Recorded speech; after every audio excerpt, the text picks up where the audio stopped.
Robert Pattinson. Oh, Edward. Everybody wants to be a vampire. It's just hot, you know what I'm saying? 100 times more attractive.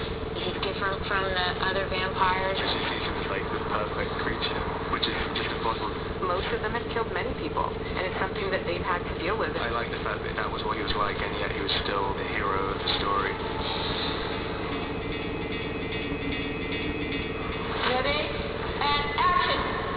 We had a lot of challenges because we have a big cast of characters, but they're all very specifically described in the book. So people know what every single character is supposed to look like. And the most challenging one, of course, Edward. I had not seen Rob before he was cast, and everybody has a huge stake in who it is. They want their Edward. He's supposed to be the most beautiful man in the whole world, perfectly sculpted cheekbones. Who can live up to that? Well, actually, Rob Pattinson can. Strangely enough, that guy is one of the most beautiful men in the world, and such an interesting soul inside, you know. You know, and a lot of guys are pretty, but they're not dangerous, and other guys are dangerous, but they're not pretty enough.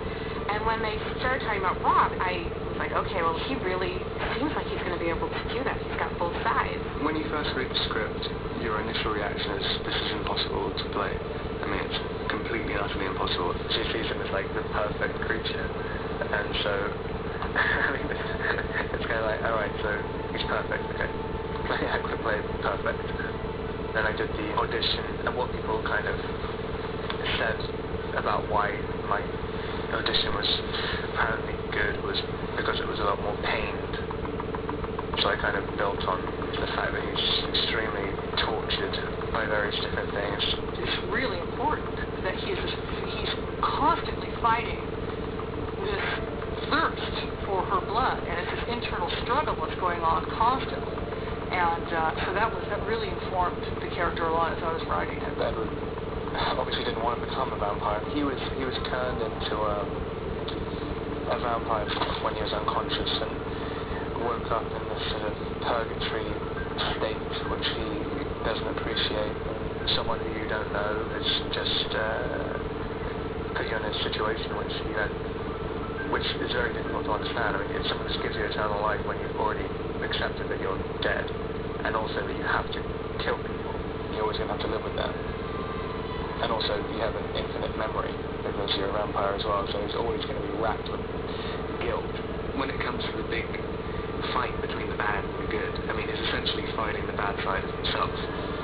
Bella comes into his life and almost threatens to destroy this, at least, stability that he's created. He's scary. He himself is like terrified by the way she makes him feel, and so he doesn't think that he can control his vampire instincts. He just wants to consume her.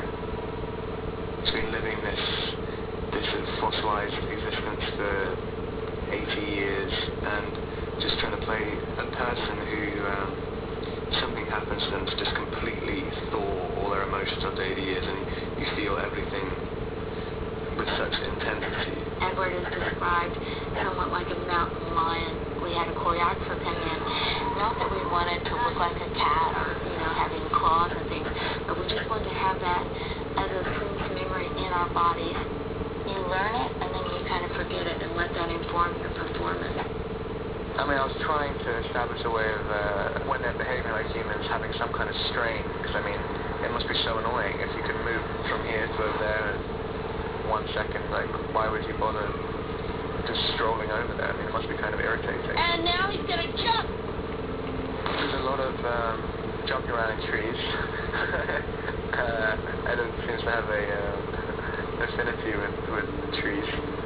But when you've got to do wire work, when you're like supposed to do it with finesse, that's kind of interesting and possible. They're all on tight by the monkey.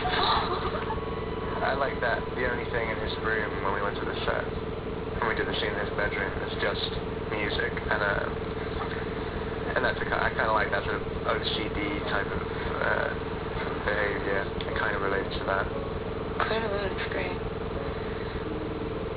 Of course, when he plays the piano in the movie, you can see he's a fabulous musician. But I kept hearing tales of his singing, so I'm like, can I hear you? Can I please listen? Oh, it's not ready, it's not ready, it's not ready.